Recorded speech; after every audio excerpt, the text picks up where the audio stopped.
Hello and welcome to the wine review.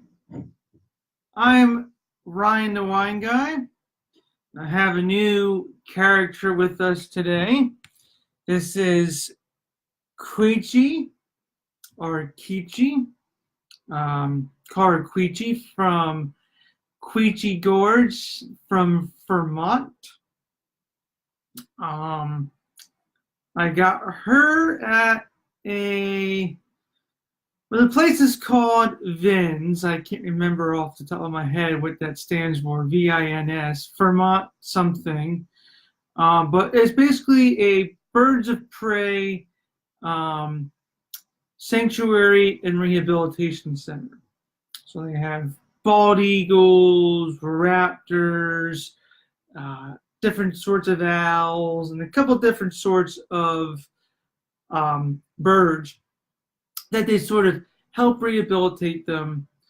And then they reteach them to learn how to fly and do different tricks and whatnot. And it's just a really, really awesome place. But of course, they had a gift shop there. And as you all know, I really, really love bears. And my goal when I went to New England, I went to Vermont, New Hampshire, Maine a couple weeks ago.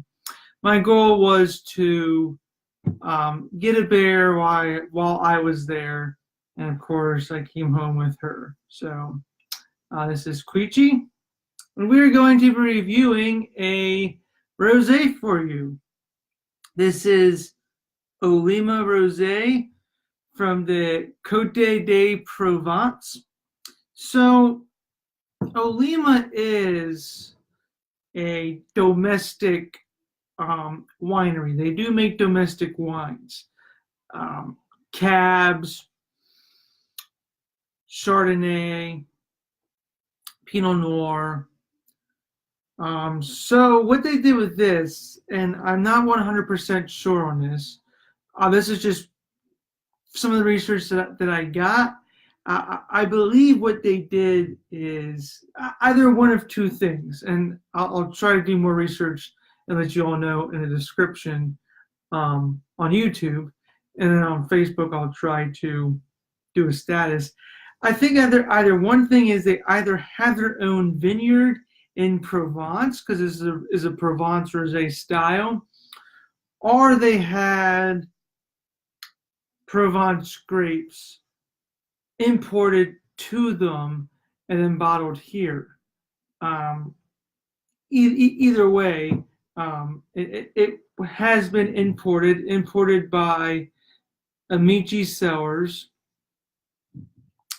And actually, that's a couple of things I've been forgetting to do on my imported wines. I used to always say where they're imported from or whom they were imported from. But I've been forgetting that. But either way, it's been imported from France, whether the grapes themselves or whether they have their own vineyard out there. But I will look further into that. This is just it's an affordable wine. You're looking at $15, hands down. You know, a lot of my reviews I do are usually within the 10 to 20 realm. Very rarely will I do anything more, although I have been known to splurge. But of course, where I work, I get wholesale. So for me, you know, I'm paying a lot less. But you know, for you all, I'm just letting you all know what to look for. And this is like an average $15 bottle of wine. It's a rosé, so it's only going. Actually, this is 13% alcohol. This is a very high alcohol percent for rosé. I mean, rosés you see coming in at between 11 to 12.5. So to see a 13% rosé, I mean that's like sometimes an average light cab or an average light Pinot Noir. So they're definitely a higher alcohol rosé. Anyway, I'm about 5 minutes in, so I should start getting to the review. Let's get something white.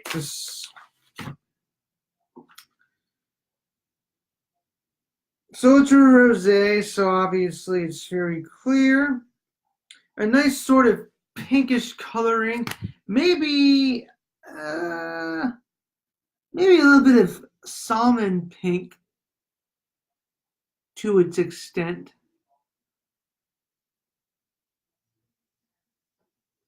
Very just very clean looking.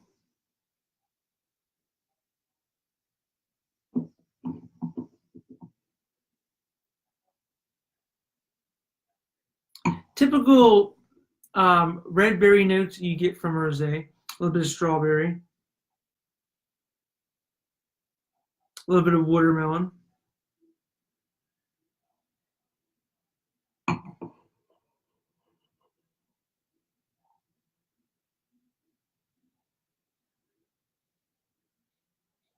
I kind of get a little bit of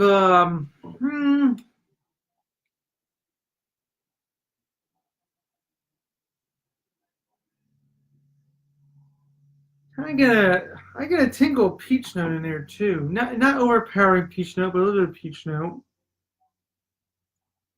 Definitely a little bit of the floral note, a little bit of rose petal, maybe a little bit of white flowers.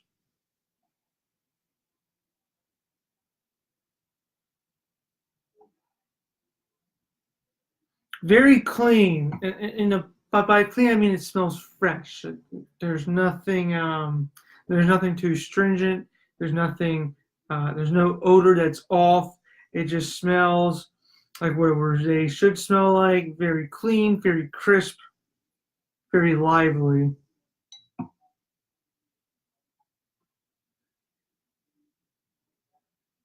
All right, let's go in for the taste.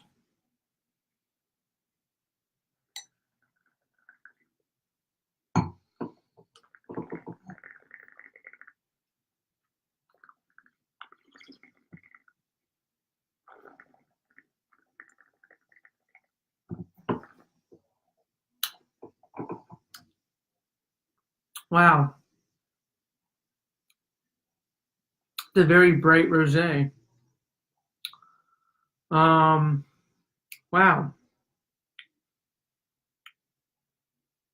Well,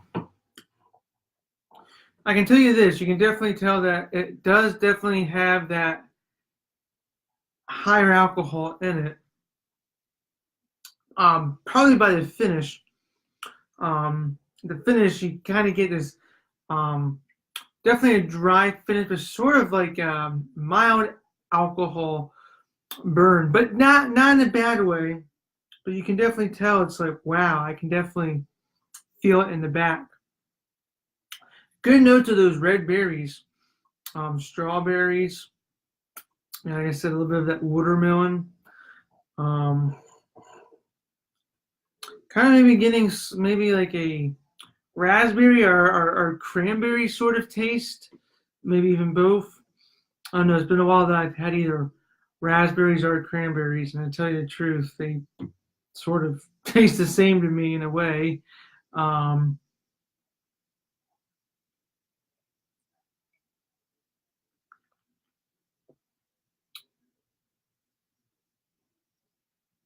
Definitely have this floral note, um, kind of.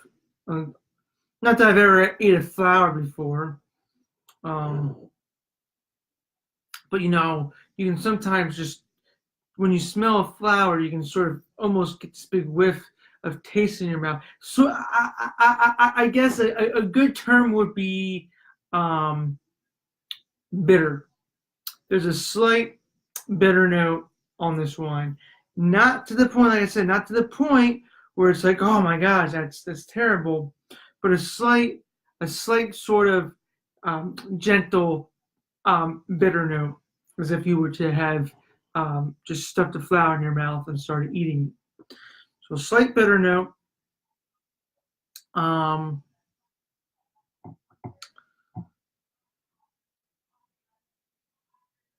I can't really get that peach note on the palate. Maybe it's very subtle. Like I said, I can get it on the nose, but I'm not so sure.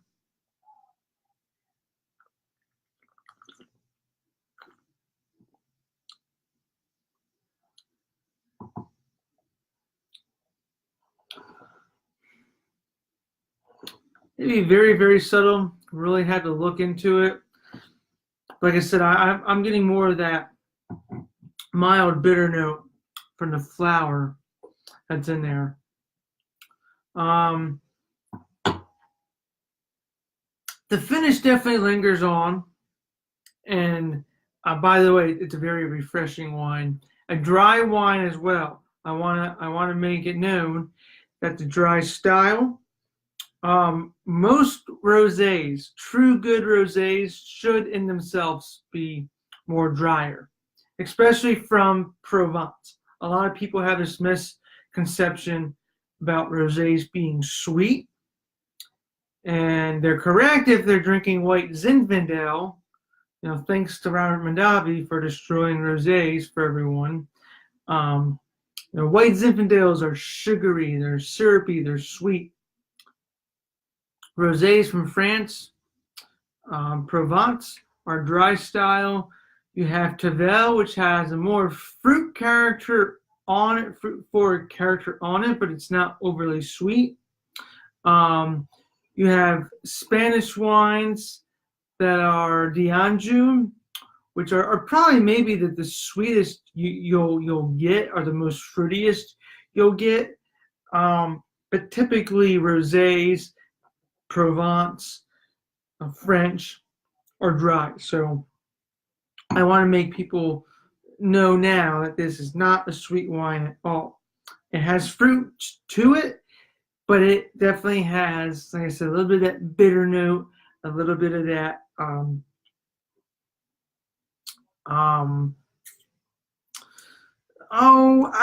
would say there might be maybe a hint of herbaceous notes in here as well.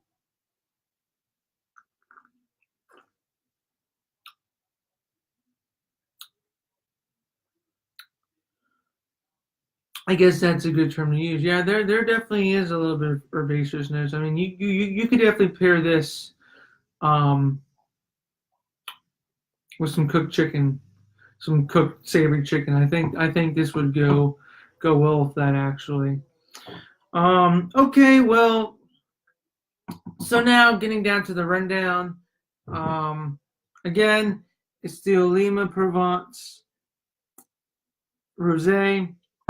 $15, 13% alcohol. My final rating on this, it's hard to give a rosé a bad rating, especially because you don't really age a rosé. This is 2017. I forgot to say that at the beginning. This is a 2017 rosé. You typically won't find many rosés, for that matter, older than 2015 on the shelf. Maybe 14 if it's a certain type that's been aged a certain way. But I mean, rosés aren't going to be aged in oak, so there's nothing really to keep it going. They're pretty much stainless steel, and they're meant to be consumed right away. They're meant to be drunk right away. So really, I would say if you see a 14 on the shelf, either A, it's just a rosé that never sold and it's terrible, or see how much it costs. Because if it costs a lot, then maybe there's something to it. But if it's like a $10 rosé, I would say go shop somewhere else, or ask, why it's still there. Maybe by that time it's good for cooking wine. So there you have it. So with that being said, there is nothing wrong with this rosé. I absolutely love it. I think it has a solid taste to it, has a solid palate throughout, and it has a solid good finish. Good, semi-long finish. And it's just a very enjoyable, very relaxing rosé. So I'm going to give this rosé 5 out of 5. Like I said, most rosés that I review are between 4.5 and 5, unless it was just whatever. And then as we start going down from there, I start looking for misconstruities, or I guess that's a word, whatever. And I started looking for things that I could deduct. I can't really deduct anything from here. So to me, it's a perfect rosé. I definitely would start recommending this at work if people come in and they're looking to try a nice rosé that offers something different to some other rosé palettes. So 5 out of 5. Queechy, what do you think? Oh, wow, okay, I guess, see, she likes it. She almost knocked the glass out of my hand. So calm down, calm down. We're going to have some more later. Anyway, until next time, everyone, I am Ryan the Wine Guy, also Ryan Whiskey Wine Dane, according to my YouTube profile, because I do whiskey reviews, and I have a couple that I got that I really want to review for you all coming up here shortly. So I just have to go back in time and see which ones I've done and which ones I haven't done and let you all know. Oh, and I hope you all like the haircut. I mean, I'm practically bald now, but, you know, it is what it is. Okay. Have a good night, everyone, and cheers.